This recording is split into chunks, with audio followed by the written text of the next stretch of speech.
नमस्कार, मैं दानिश अंसार और आप देख रहे हैं पीआरबी। राजनीतिक कूटनी कब किस ओर करवट ले ले किसी को अंदाजा नहीं होता है, लेकिन अभी चंद्रबाबू नायडू के हवाले से जो खबर निकल के आ रही है उससे ये लगता है कि इच्छा शक्ति अगर अंदर में हो तो बड़े बड़े पहाड़ को भी आप झुका सकते हैं। चंद्रबाबू नायडू के हवाले से जो हेडलाइंस है, जो खबर है, उसको एक बार उस पर नजर डालिए कि किस तरीके से केंद्र सरकार जो कल तक चंद्रबाबू नायडू को टाल रही थी, चंद्रबाबू नायडू के तमाम महत्वाकांक्षाओं को जो है इग्नोर कर रही थी, तमाम वो लिस्ट को तवज्जो नहीं दे रही थी। इस बार किस तरीके से चंद्रबाबू नायडू को तवज्जो भी मिला और चंद्रबाबू नायडू किस तरीके से एनडीए पे दबाव बनाने में कामयाब हो गए। याद कीजिए, चंद्रबाबू नायडू दिल्ली गए थे, प्रधानमंत्री मोदी से 20 मिनट की मुलाकात की थी और उस मुलाकात की फोटो प्रधानमंत्री मोदी ने अपने ट्विटर पर नहीं डाला।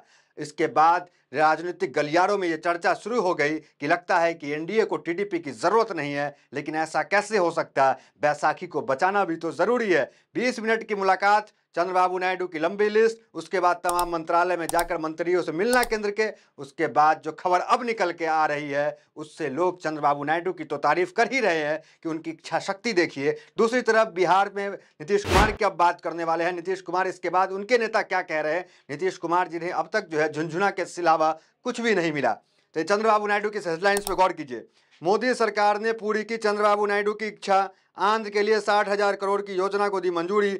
अब बिहार के लिए क्या? जनसत्ता की ये रिपोर्ट है, चंद मिनट पहले ये खबर आई है कि 60,000 करोड़ की मांग जो है टीडीपी की जो 16 सांसद है उसकी कीमत जो है केंद्र को देनी पड़ी और टीडीपी ने वो वसूल कर ली। अब सवाल उठ रहा है कि नीतीश कुमार का क्या? देश का खजाना 168 लाख करोड़ का कर्ज है, खजाना खाली है। तो लग रहा था कि नीतीश कुमार को जो है, जो 20 साल से सहयोगी रहे हैं कमोबेश, उनको जो है दे दिया जाए और टीडीपी को साइड किया जाए। लेकिन इस बार जो है एनडीए ने टीडीपी को स्वीकारा है और जेडीयू को अब तक जो है नकारते हुए दिख रही है। तो जेडीयू के पास 12 सांसद है, जेडीयू के पास नीतीश कुमार के अलावा कोई बड़ा चेहरा नहीं है, कोई बड़ा नेतृत्व वाला नहीं है। मतलब जो जेडीयू का भविष्य आगे बेहतर हो, तो क्या लोग जो है राजनीतिक पंडित ये खबर लिख रहे हैं, ये खबर चला रहे हैं और ये बात भी बता रहे हैं कि नीतीश कुमार की पॉलिटिकल डेथ करने की योजना जो है वो केंद्र बना रही है और बीजेपी बना रही है। और बीजेपी की बात कर ले तो बीजेपी राष्ट्रीय पार्टी है, उनकी महत्वाकांक्षा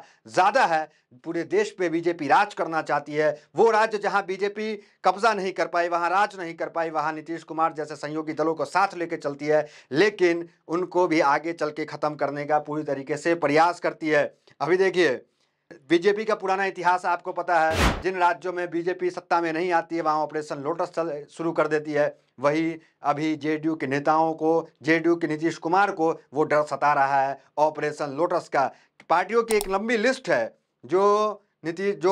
जिसे जो है बीजेपी ने खत्म कर दिया, पहले अपने साथ लिया फिर उसे खत्म कर दिया। यही कारण है कि आईएएस मनीष वर्मा के रूप में नीतीश कुमार अपना उत्तराधिकारी जो है वो जेडीयू पार्टी को देना चाह रहे हैं, क्योंकि नीतीश कुमार के बाद जेडीयू में इतना बड़ा चेहरा जो है कोई नहीं है और नीतीश कुमार की उम्र हो गई है। तो जेडीयू के जो सांसद है उनको भी ये चिंता सता रही है कि मेरा भविष्य क्या होगा नीतीश कुमार के बाद। तो वो भी अपनी राजनीतिक भविष्य के उज्जवल को देखते हुए कहीं ऑपरेशन लोटस में न शिकार हो जाए, उसमें तो न चले जाए, क्योंकि 11 सांसद प्रधानमंत्री मोदी से दिल्ली में मिल चुके हैं। ये भी बात गौर करने वाली है। तो मनीष वर्मा के रूप में उत्तराधिकारी नीतीश कुमार तलाश रहे हैं। लेकिन बिहार का पुराना इतिहास है, नीतीश कुमार का पुराना इतिहास देखेंगे, जेडीयू का देखेंगे, तो उससे पता चलेगा कि नीतीश कुमार जितने भी लोगों को उत्तराधिकारी के रूप में लाए, चाहे वो प्रशांत किशोर हो, चाहे मनीष वर्मा अभी क्यों ना हो, वो सक्सेसफुल नहीं रहे, कामयाब नहीं रहे, पार्टी छोड़ देते हैं या पार्टी से वो छुड़ा दिए जाते हैं। मतलब नीतीश कुमार उन पर भरोसा फिर नहीं करते हैं। तो ये चीज़ अब तक जो है पिछले 5 साल में अलग अलग लोगों को लॉन्च किया गया, लेकिन उत्तराधिकारी के रूप में कोई सामने जेडीयू का नहीं आया। तो ऑपरेशन लोटस की हम बात कर रहे थे, तो उसकी चर्चा कर लें। तो उन राज्यों में जहां बीजेपी सत्ता में नहीं आती है वहां तोड़ मरोड़ करती है और होटलों में विधायकों को शिफ्ट करती है, और वो तो पुरानी कहानी है किस तरीके से बीजेपी करती है। लेकिन एक लिस्ट आपको बता देते हैं कि बीजेपी जो है किन किन पार्टियों को ऑपरेशन लोटस के तहत खत्म कर दिया। एक बार वो देख लीजिए। ये देखिए आप, देखिए महाराष्ट्र की शिवसेना है, महाराष्ट्र की एनसीपी है, बीजेडी है, ओडिशा की किस तरीके से पद छिन गया है उनका, और वाईसीपी है, जेडीएस है, बीआरएस है, एआईडीएमके है, अकाली दल है, एडीपी है, जीजेएम है और आरएलपी है। तो ये जो पार्टियां हैं, इनसे ये पार्टियां जो है वो शिकार हो चुकी है अभी तक जो है ऑपरेशन लोटस का। तो क्या अब अगली बारी जो है वो नीतीश कुमार की होने वाली है? क्योंकि नीतीश कुमार को किस तरीके से अब तक उनकी मांग जो है वो नहीं मानी गई, और बिहार में 2025 में चुनाव है।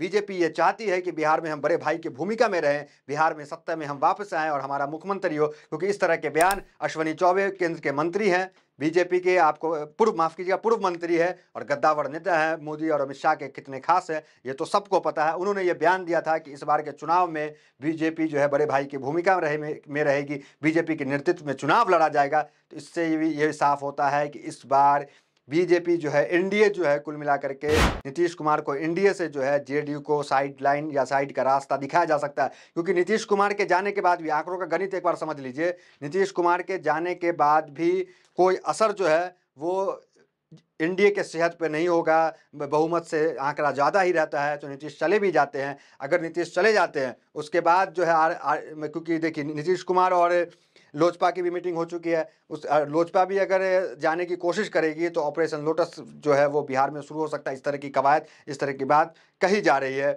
तो ये खबर जो निकल के, और लोग जो क्या कह रहे हैं, पत्रकार क्या कह रहे हैं, एक नज़र उस पर डालिए कि वो क्या लिख रहे हैं। देखिए, एक मधुरेंद्र कुमार हैं, वो न्यूज़ फॉर नेशन के पत्रकार हैं, वो क्या लिख रहे हैं एक बार देखिए इस खबर पे जो चंद्रबाबू नायडू के हवाले से आई है।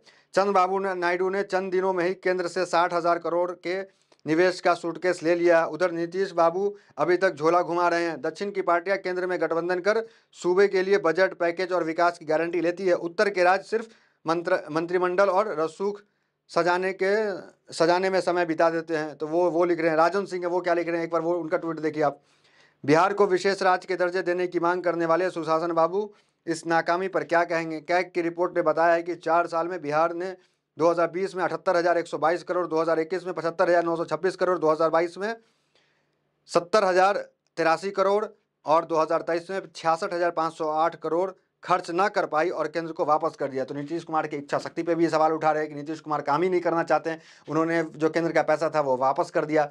तो नीतीश कुमार जेडीयू एनडीए में कब तक बने रहते हैं या नीतीश कुमार को साइडलाइन किया जाता है, ये तो 23 जुलाई को साफ हो जाएगा जब वो निर्मला सीतारमण अपनी लाल पेटी में संसद भवन के बाहर दिखेंगी। उसमें बिहार के हक में क्या होगा, बिहार के लिए कुछ होता है या नहीं होता है। क्योंकि 2025 में बिहार में चुनाव है। नीतीश कुमार चाह रहे हैं कि जल्दी चुनाव हो जाए, लेकिन बीजेपी तो चाह रही है कि चुनाव में थोड़ा विलम्ब हो।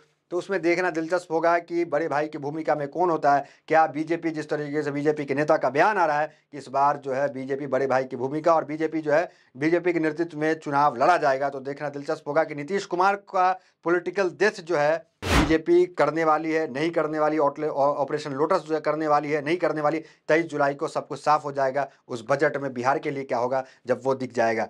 तो फिलहाल इस खबर पे आपकी क्या प्रतिक्रिया कमेंट में ज़रूर दें, और नीतीश कुमार की इच्छा शक्ति पे आप क्या कहना चाहेंगे? जिस तरह से टीडीपी की बात मान ली गई, बिहार के लिए बात नहीं मानी गई, इस पर क्या प्रतिक्रिया वो भी कमेंट करके बताएं।